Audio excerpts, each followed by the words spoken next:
Welcome back, everyone, to another episode of the Educational AD Podcast. We're going to be right back with today's podcast guest, but we want to give a shout out to our partners, the global community of women in high school sports. We coach the Florida Coaches Coalition and Vital Signs Wall of Fame. You've heard me say many times, these are four great organizations. You should really add them to your network. And now, don't hit that fast forward button. Don't do it. Stay with us for the next 3 minutes. We're going to give our sponsors a shout out. These are all companies that I used as an athletic director. You should be using them too. Here we go. We want to say thanks to Gipper for their support. Gipper is the official social media graphics solution for our podcast. And if you go to Gipper.com, their team is going to show you how to create world-class marketing content that's going to help you celebrate your athletes and promote your teams on social media. Your kids are on social media, your parents are on social media. If you're not, you're missing a great opportunity. Gipper is professional graphic design made simple. So simple, even I can use it. Go to Gipper.com to get started. We also want to say thank you to Vital Signs Wall of Fame. Go to their website and check out their interactive touchscreen video consoles. That's right, touchscreen. It's a great way to show off your school's record boards for all the teams, for all the sports, or your school's Hall of Fame. Go to vitalsignswalloffame.com, mention the podcast, you'll get a nice discount. That's vitalsignswalloffame.com. We also want to say thanks to Snap Raise for their support. Are you tired of spending hours with fundraisers that take too much time and lead to zero return? Stop right here. Go to snapraise.com/EDAD. SnapRaise is hands down the best online fundraiser out there. We used it at our school, tremendous success. Coaches and parents just love it. Most importantly, it works. Go to snapraise.com. You're also going to find other tools in their platform to help you do your job better. Things like Snap Store, Snap Manage, and FanX. Check it out. Once you go, you're automatically entered in a $1,500 drawing for your next SnapRaise fundraiser. That's snapraise.com. We want to say thanks to Huddle. Go to huddle.com, change the way you see the game. As a football coach, I used Huddle for years, but when I became an athletic director, I made sure our school is a Huddle school. And our coaches just loved the tools that Huddle provided that helped them coach our kids up to their highest level. Go to huddle.com and join the 8 million users. Turn your school into a Huddle school. We also want to say thank you to Hometown Ticketing, the leading digital ticketing provider to schools and colleges. Go to hometownticketing.com. It's digital ticketing that offers more support, more security, more customization. Hometown Ticketing, their team is going to help you take your school to the next level. Hometownticketing.com. Speaking of home, we want to thank Home Campus. Go to homecampus.com. It's the exclusive high school and state association management platform for us. It's also your one-stop platform for things like scheduling, student athlete eligibility and clearance, and a whole lot more. As an AD, I used Home Campus every single day. You're going to use it too. To get started, all you have to do is go to homecampus.com. That's homecampus.com. We also want to say thank you to Sideline Interactive, indoor score tables and video boards. Go to sidelineinteractive.com. Check out their wide variety of products and also schedule a live web demo to see their scoreboards and their score tables in action. That's sidelineinteractive.com. And we want to say thanks to Athletic Surveys by LifeTrack. Athletic directors already hear back from the complainers, the 2% that want to gripe about everything. Athletic Surveys connects you with the 2%, but they also connect you with the 98% that supports your program. And that's a tremendously valuable tool to have when you're talking with a frustrated parent or your principal or your school board. Go to athleticsurveys.com. They're going to create a custom survey that lets you take the pulse of your parents and your student athletes. athleticsurveys.com. Let them help you take your athletic program from good to great. Hey, welcome back, everyone, to another episode of the Educational AD Podcast. We're going back to my home state, the great state of Oregon, and we're going to be visiting with somebody I like to call a new friend. Our guest today is Kira Hein. I met Kira this past summer when I was back in Oregon. She, I guess I can say, was the director of athletic facility operations at my alma mater, Pacific University. Had a chance to have lunch with her and another colleague, I guess you'd say, Kevin Bryant, longtime Oregon High School AD, who now works in Pacific's operations department. But talking with Kira, heard her background, just thought she'd be a great guest. And she's going to get to it. We also have some breaking news for all of our listeners, but we'll get to that later. Kira Hein, welcome to the Educational AD Podcast. Hi, it's great to be here. I'm glad to talk with you on this platform of yours that I've been listening to myself and I've been really inspired. So I'm honored to have been asked to be on here too. Oh my gosh, the honor is all ours. For our listeners, we're recording this on October 30, so it's going to be fairly timely by the time you listen to it. But let's go and jump right in. Kira, we always like to let our listeners have a chance to get to know our guests. So give us that quick bio, where you were born, where you grew up. Maybe take us up through your own high school and college days, and then we'll take a break and hear more about your early career. But what's the Kira Hein origin story? So actually, because we're talking about Pacific University, I actually grew up in Forest Grove, Oregon. So many people would call us the Grovers or the Forest Grovers. But yeah, my brother and I was adopted from China when I was 3 to 4 months old. And then my brother was adopted from Vietnam, about the same, but he's 2 years younger. And so we grew up in Forest Grove, him and I, probably, like many others would say, we played sports together, we fought together. We played in the backyard, kicking a soccer ball around till it was late at night and being called inside. And so my brother and I, and especially me, I've done a lot of different sports. I've done gymnastics, jazz dance, hip hop, soccer, water polo, a lot of it. And so it's always been really a part of my life. And I think every single one of my friends has been developed because of sport. Whether it's, I think one of my best friends, we met playing softball together. And so it's really an integral part of my life. And I'd say for most of us, it's part of our identity, maybe not all of our identity, but a good chunk of it. And so, in high school, I came in just playing like soccer and softball. Those were my two sports. But then realized, I was like, wow, what's this sport called water polo? And I didn't really know how to swim. I mean, I could keep my head above water, but my mom was like, are you sure you want to try water polo? Like, I mean, you can swim, but like you have to swim and then kind of dribble a ball in the water and you can't touch the ground, right? Like, that. And I was like, yeah, I want to give it a try. I want to be part of something new, because I think we all kind of hit a point where I don't know if we feel stuck, but our progress isn't as great in like big chunks. And so I just wanted to try something new where I could really see my progress from A through Z. And so I decided to switch from soccer to water polo in high school.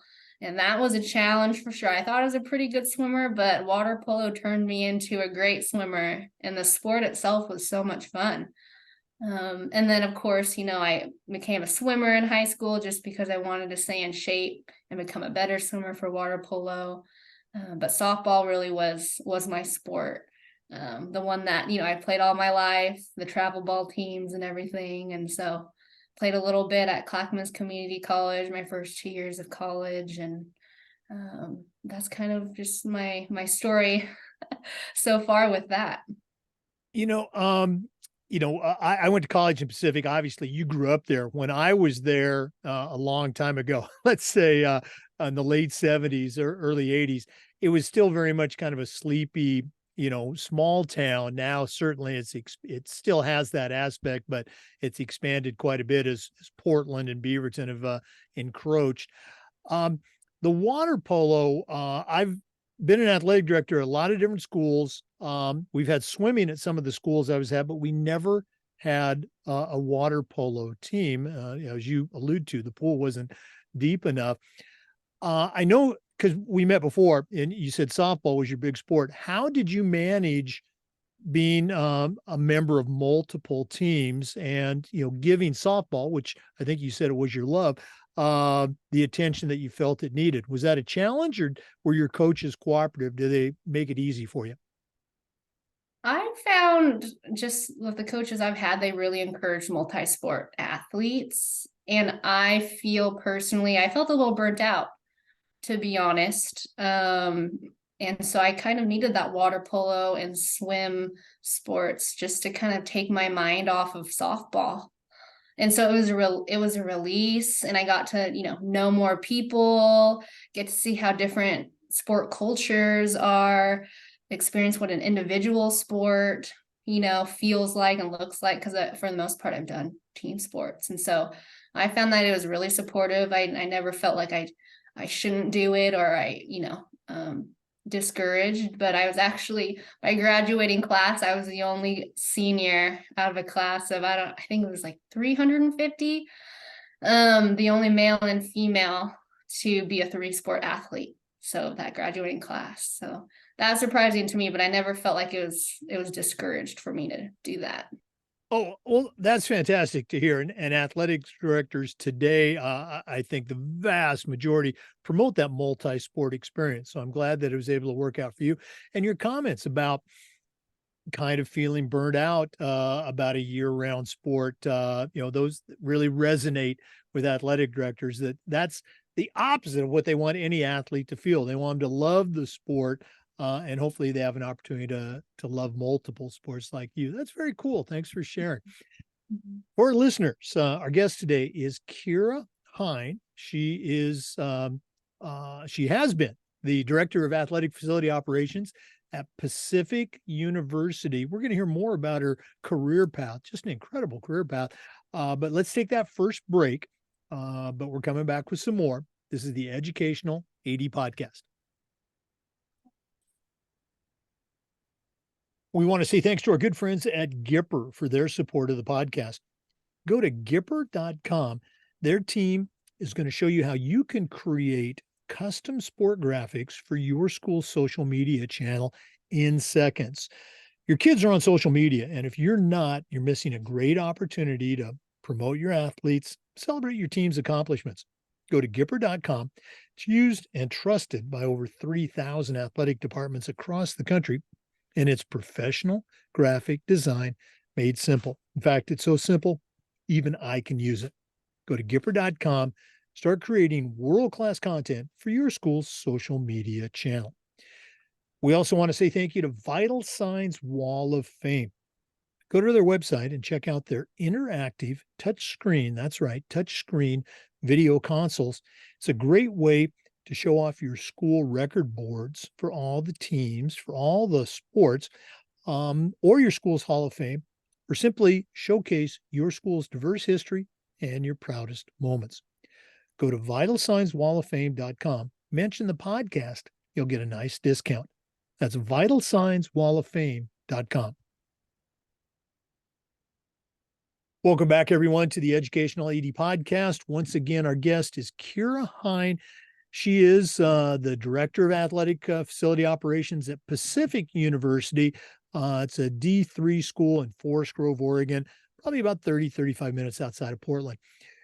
Kira, you had your sports experience at Forest Grove High School. You went on to Clackamas Community College, and I think, correct me if I'm wrong, Oregon State University. Okay. That's where my wife went to college. So go Beavers. You also had just, I'm going to say it's an incredible set of experiences post-college. And I don't want you to ignore Oregon State, but share a little bit about your journey career-wise that's brought you to this new position that we're getting ready to announce in our next segment. Yeah, of course. So I just got done with Clackamas Community College. I got my associate's degree there, and my athletic career ended. And so you could say I was maybe having a little bit of an identity crisis, being an athlete for most of my life. But I actually got a seasonal parks and recreation job for the city of Hillsborough. So out there at the Hillsborough Stadium, where the Hillsborough Hops are, where Portland State has their soccer games and softball games, football games, and I was grounds maintenance, so mowing fields, fixing pitching mounds, and edging the the warning track and dragging the warning track. And I realized, like, wow, being an athlete, I didn't have that much fun doing field work, but there's something very artistic and beautiful about it, and especially when you have the resources that the Hillsborough Stadium does, and being part of those events, turning things over. And so that summer I was a Parks and Rec worker. And then kind of out of the blue, Mike Peterson, who was one of the groundskeepers for the Hops specifically, knew that I was transferring to Oregon State, and I was just looking for a student worker job, just looking for a job to kind of be able to pay rent. And so he knew the facilities manager at Oregon State. And so kind of like the last 2 to 3 weeks at the stadium, I was in contact with the Oregon State facilities manager within the athletic department, and was able to get kind of an interview with him once I was on campus there. And so that transition was fairly easy. I mean, I will say I was awed by Oregon State, walking on campus and and seeing everything there. And yes, I toured Gosh Stadium, and the baseball team was practicing. Like, I still remember the song Wonderwall by Oasis that was playing during their batting practice, and I was like, wow, I can't believe that I get to work here. How cool is this? The baseball team is, national championship winning. Like, they won it twice. Then in 2018 they won it that third time.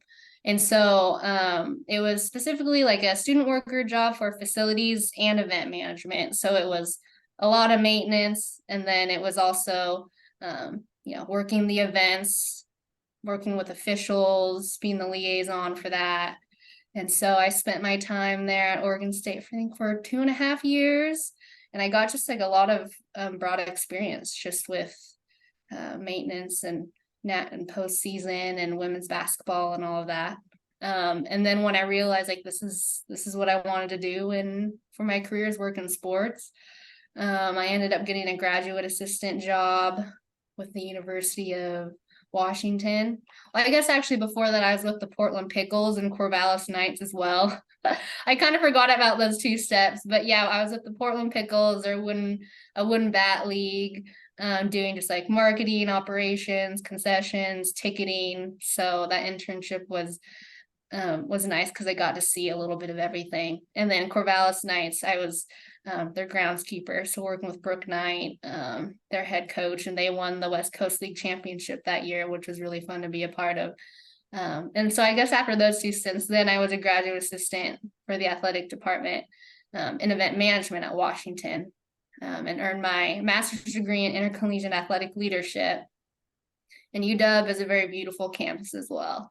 Different than Oregon State, but it was a nice experience, like a city.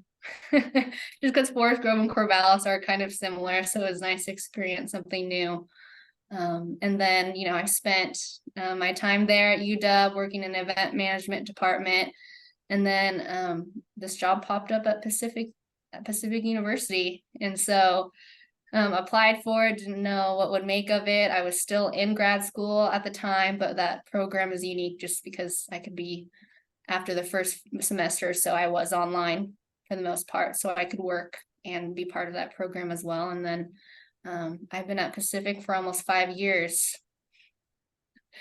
This isn't going to be the first time, or this is going to be the last time, but it's the first time I'm going to put you on the spot. Now, you are certainly, near the beginning of your career than the end. You are a young professional. Coming into that interview at Pacific, which again, the school's been around forever. I think it's the oldest college west of the Mississippi. Had tremendous success. They have their academic niches and everything, but here you are, a young professional. How did you come into that interview and sell Pacific University on Kira Hein, looking back, what was, one or two difference makers for you? Anything stick out? I believe that I made the coaches feel like I could worry about the things that they didn't have to. And so, but what I mean by that is, my role is service, right? And I believe coaches should be focusing as much as they can. Granted, I know this is Division III, but as much as they can on the student athlete and on coaching. And if I can take away some of that burden of, I can take care of officials and ticketing and concessions and setting up and breakdown and security, like I don't want them to worry about that. And so if I can convince them that I'm trustworthy, I can do it, and I'm detail oriented enough that they don't feel like they have to, talk to me about it, that everything's taken care of. Like I was really honest about that. Like I'm here to serve, I'm here to serve them. And I feel like that was the game-winning ticket. Granted, I met with a bunch of different groups during my interview. It was an extensive process because my first interview was with like 20 coaches, I think, in a room. And then I met with like the campus facilities department. I met with the city of Forest Grove, and then I met with my athletic director. And so it was a fairly long day, but I really believed in service, providing that really top-notch service. You know, um, Very similar experience for me, but I was, let's just say I was in my mid to late 50s when that concept, how can I make talking to coaches, how can I make your job more fun? What are some things I can do as an AD and take off your plate? I was that old when I got that idea to ask that question during an interview, and it made all the difference in the world. Just like it did for you. So again, you're about 30 plus years ahead of me on the wisdom scale. So well done. Um, when you came in to Pacific, and again, my alma mater, love the school, and great facilities too. I mean, it's amazing what has been done since I graduated in 1980. Goodness gracious. But when you came in, you were at Oregon State, you were at the University of Washington, some pretty impressive facilities. How how well did you feel supported by the university and by the athletic department to do the things that maybe you wanted to do that might not have taken place at that point? Does that make sense? Yeah, I in the sense of just eagerness and getting used to resources. Yeah. And so I was, I'm like Division III. I've never been part of that, but I'm open to the challenge and opportunity just because D3 does have that reputation of truly student first, which I really resonate with. And so I think I just have a special relationship with Pacific because one of my mentors, Lauren Brown Rigg, she's the senior associate athletic director / SWA. We went through the same grad program at the University of Washington. And so I felt like she really had my best interests at heart and knew that, I need to conquer this first year at Pacific before giving anything else to, help professionally grow. And so, yeah, I felt like maybe I had to get used to the kind of resources that Pacific had versus the University of Washington for sure. Like, I'm gonna be honest, that was a transition, but I honestly felt like I was supported as a person and as a professional. And my athletic director and Lauren want to see success from everyone in the department, and especially because I was young and they knew I was up and coming. And so whatever they could do to encourage me, did that always mean that they gave me the answer yes? No, unfortunately not. That's not how it always works, but they always cared about me. And so I always felt cared for. I Uh, hope that answers your question. Oh no, absolutely, and I think it's a great answer. And the idea about being told yes, I still tell this at conferences, particularly when the gentleman is in the audience. One of my former coaches, who's now a very successful AD here in Florida, I tell the story that when he was my girls basketball coach, actually coached our daughter. I tell the story. His name is Mark. I said I told Mark no more than any other coach I've ever had, but I also told him yes more than any other coach I ever had because he was always coming up to me. Hey, can we try this? Or hey, have you thought about that? And sometimes I go, Mark, we're not going to do that.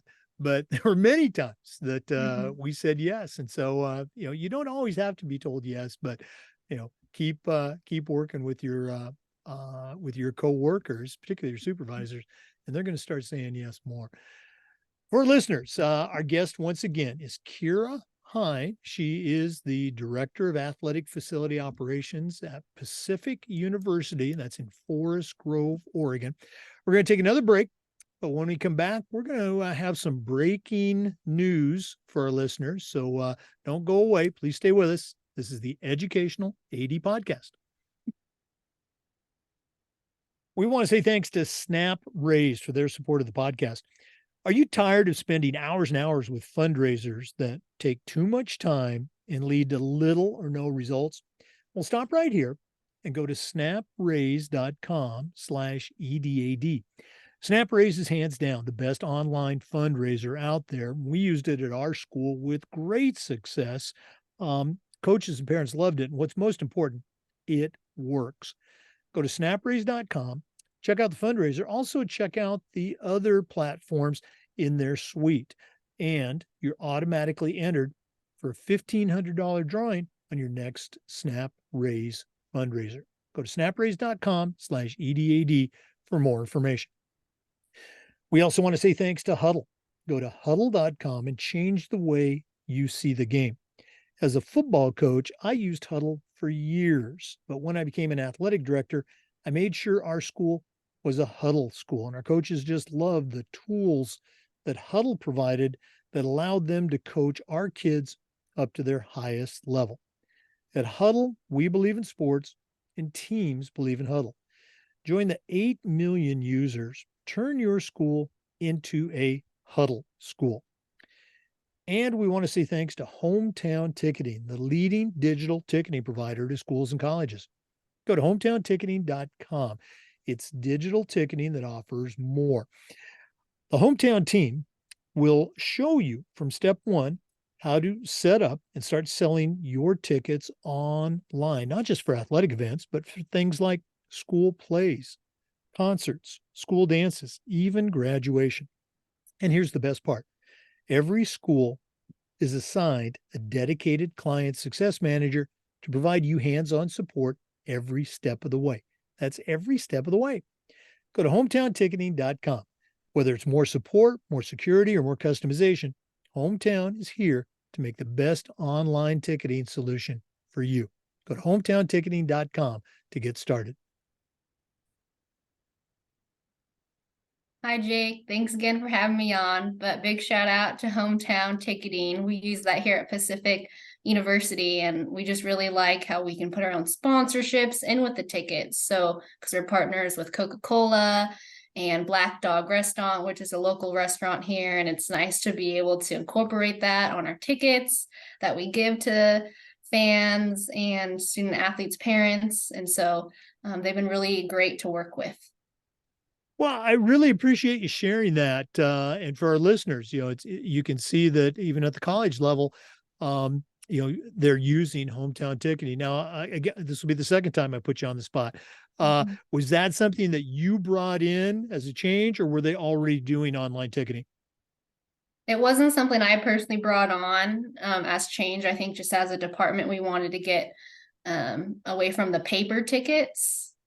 And so hometown, we were able to get some iPads and people can purchase on their phones. And so keeping track of the money with the card, paying with card has been a lot easier. So it's just been a little bit more seamless and just kind of up with the times a little bit. But no, I wish I could take credit for it, but it was a team effort. There you go. And again, even if it was your idea, you're deflecting it onto the others. Good stuff. No, I agree 100%. The digital ticketing is certainly far more easy, and our bookkeeper, they love that aspect, that it's not a bunch of loose cash and that sort of thing. So thanks for that shout out. Mhm. For listeners, we're visiting today with Kira Hein. She is the director of athletic operations, athletic facility operations at Pacific University. Kira, you've been there for a number of years now. Looking back, what is something that you are particularly proud of? And again, this can be something, maybe an initiative that you started, or something that you enhanced that had been there for 100 years. But looking back on your time at Pacific, what's something that you're really proud of? Actually, it's been one of my most recent accomplishments, but it's we have interns this year. So Pacific University now offers a sports leadership and management degree program, and I think we also offer a sports communications program. But this is well, I guess technically our second year, but we have 4 interns who want to work in sports management. And we essentially kind of had to start from the beginning in the sense of expectations, how many hours they're working with the program coordinator to make sure their credits align. And so it's, the logistics of handling 4 interns, making sure we're all on the same page in the sense of their expectations of us and our expectations of them, and implementing a really organized process, not just with our event and facility management interns, but along with the communications interns, intramurals and rec interns. We all seem to be following like a same formula. So it's just a little bit more synchronous and consistent amongst the department. And so, I mean, obviously, I love working with students and I love sharing my knowledge that I have with them. And it's been really fun working with them. But I think that's just been because there wasn't any kind of structure that I was able to follow. I just kind of had to use what I experienced at the University of Washington and Oregon State to kind of be the starting way for how I kind of implemented this process. But it's been pretty successful so far, and I want to make sure they have a great experience, and I believe they are. And I think that's one of the things I'm really proud of since my time here. It sounds really cool, and it recharges a number of memories for me. Again, I graduated from Pacific in 1980. Back then, as an undergrad, part of my and several other students' work study package was, we were part of athletic facilities. Our job, we cleaned up the stadium after football and soccer games. We painted the football field, the baseball field, softball fields, etc. And that was our work study job.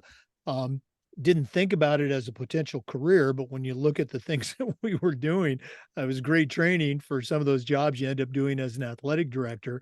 Do you still have work study students in those types of roles? Let's say those manual labor roles, and the interns are doing like more supervising, or how does that work for you? So we do have work study students. We kind of have them separated out. Some of them do a lot more of the outside stuff. So they'll help with mowing the fields, they'll help with painting depending on the level. We have students, working the concession stands, and the interns. Ideally, yes, it would be nice to have them be more of a supervisory role.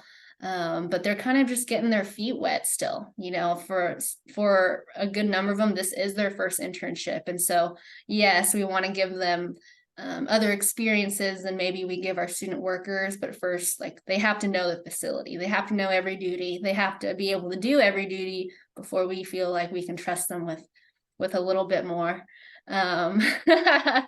But yeah, I think they are definitely having a good time, and we do give them maybe different duties. Like I have something called like the Golden Book that I created, which at the University of Washington, that was given to us graduate assistants, but it pretty much had like every sport, every policy, how to do setup, breakdown. And it's essentially, I had my intern last year create the Golden Book, and our current interns now update it because things are always updating. And we give them quizzes on it, which actually that was Kevin Bryant's idea of giving them quizzes, and he makes them pretty tough. But we also don't want just a hands-on experience. We want an educational experience as well. I think it's easy to just get work out of them, or vice versa, just give them an educational experience and not as much of a hands-on experience. But I kind of like to think we give them the best of both worlds. So I love that, the Golden Book. Okay, very cool. Well, Kira, we've kind of hinted around that we've got some breaking news. So again, we're recording this on October 30th. Can you share with our listeners some exciting news that just is taking place in your life? Yes, I applied for a project management position with the City of Tualatin Parks and Recreation Department. I interviewed with them last week, got offered the job, and verbally accepted it today, Monday. Granted, I haven't signed anything, they haven't done, the background checks. But yeah, I am pivoting a little bit my career. And so I'm pretty excited about the new adventure. Well, congratulations on that. You and I talked a little bit before we started recording. Share with our listeners kind of what you're going to be doing and maybe one or two things specifically about this job that attracted you and to want to apply for it.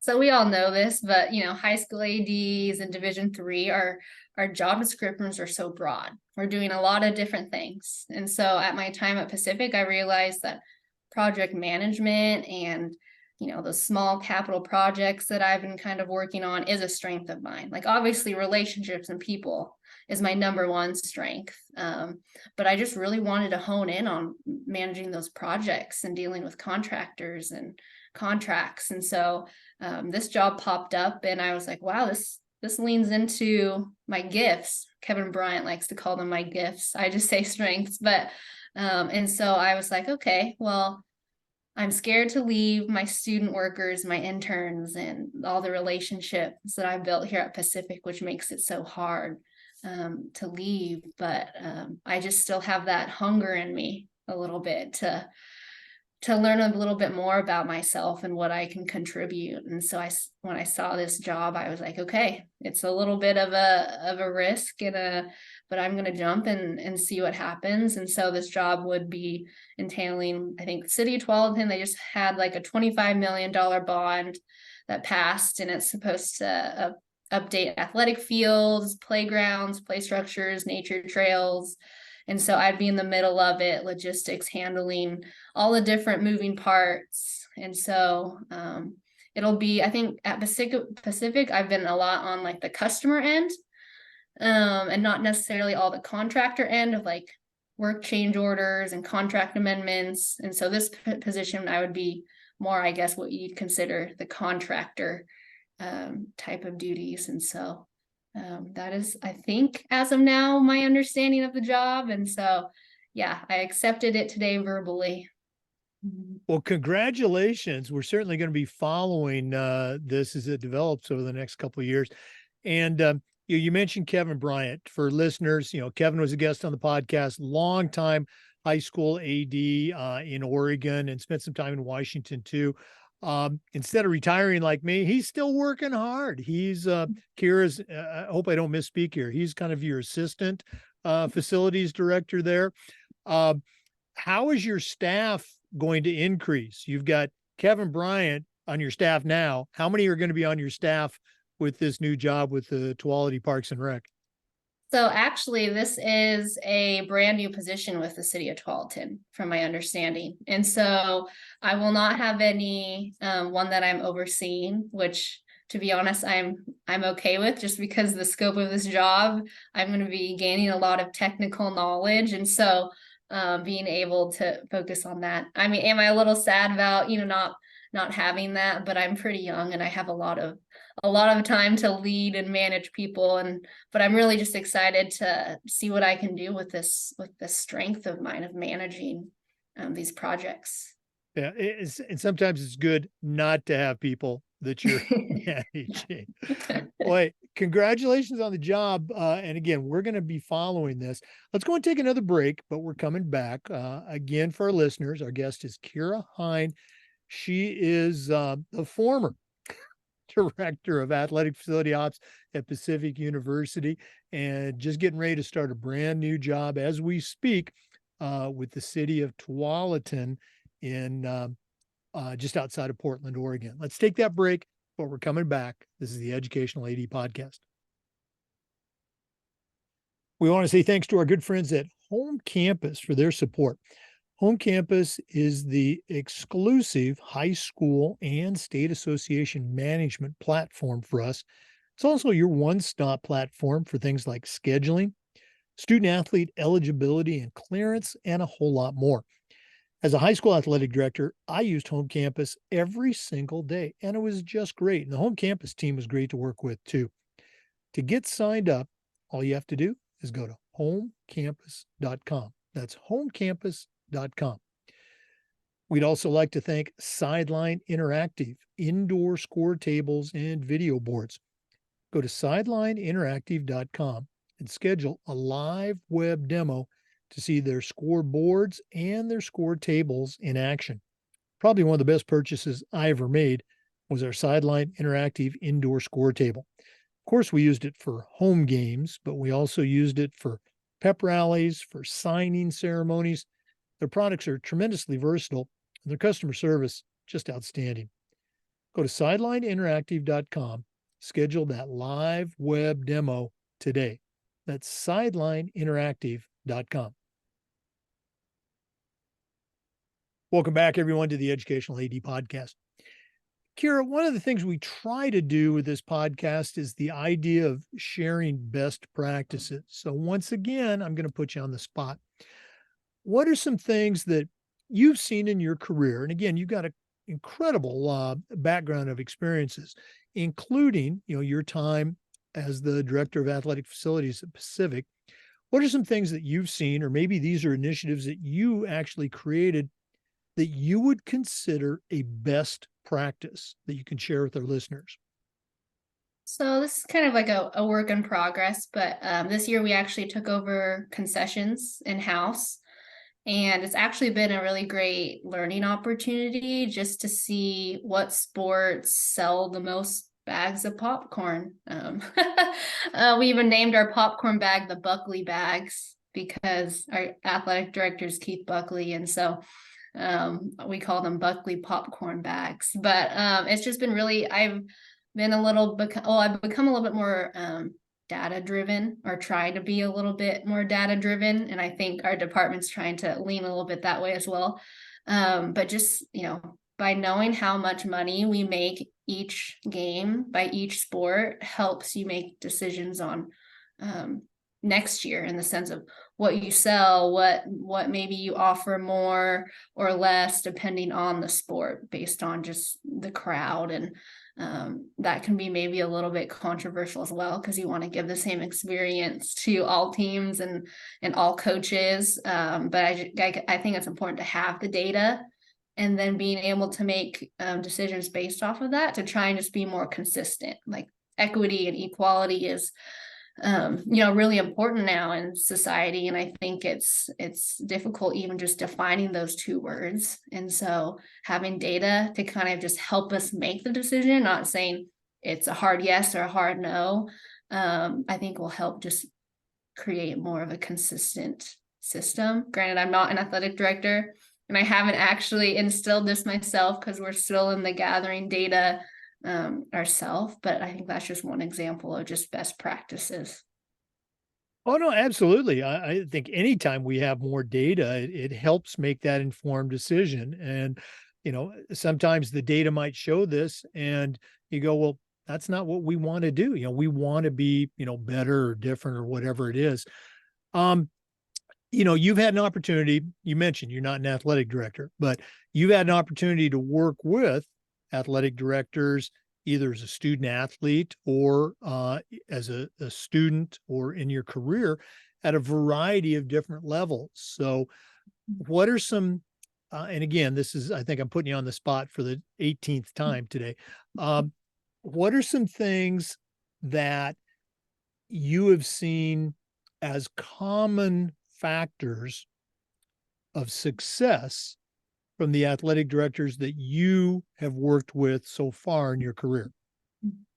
They have a strong sense of belief and are positive in the most challenging situations.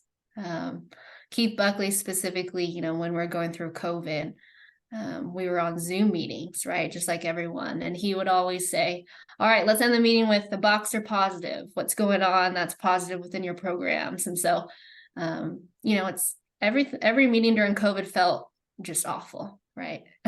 We couldn't see the light at the end of the tunnel.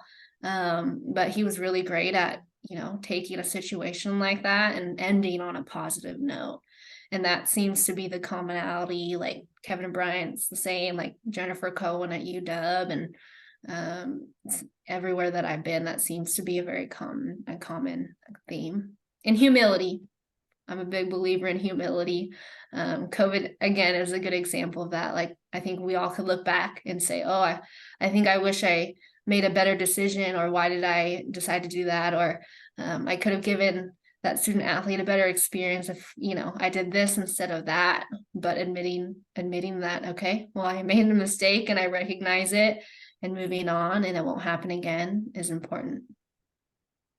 Oh yeah, I mean, in any business, but I think in ours, missteps can happen, and acknowledging it, owning that, and then having that culture where there is restorative justice, and you do have that opportunity to move on. So very important. Kira, this has been great, reconnecting with you. Again, we had that great lunch with you and Kevin, and my wife was there too. But this has been just great, but we're not done yet. We always wrap up with what we call the athletic director's toolbox. Now, we just got done mentioning you're not an athletic director, but you certainly know your way around the world of athletics. So we're going to take our final break, hear from Athletic Surveys, who sponsor this particular segment. And when we come back, we're going to challenge you to send out a brand new athletic director on their very first job. But I'm only going to let you put 3 items in their toolbox. So let's take that final break. And when we return, we're going to find out what Kira Hein is going to put into her new athletic director toolbox. Please stay with us. We want to thank Athletic Surveys by Lifetrack for sponsoring the AD Toolbox segment. Athletic directors already hear back from the complainers, the folks that want to gripe about everything, and we need to hear from them. But we also need to hear from the people that support our program, which is really close to about 98%. Go to athleticsurveys.com.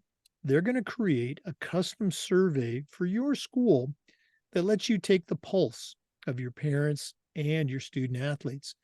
And that positive support data is tremendously valuable when you're talking with a frustrated parent or your principal or your school board.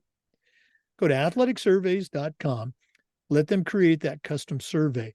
Let them help you take your athletic program from good to great. Well, it's that time of the podcast. We've been visiting today with Kira Hein. Got a tremendous background in athletics. She's not an athletic director, but she certainly knows her way around our profession.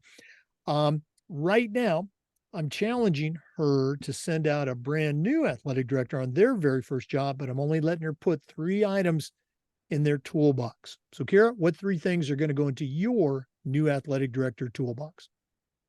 I think one thing I used to believe is that you had to be perfect and great at every single thing.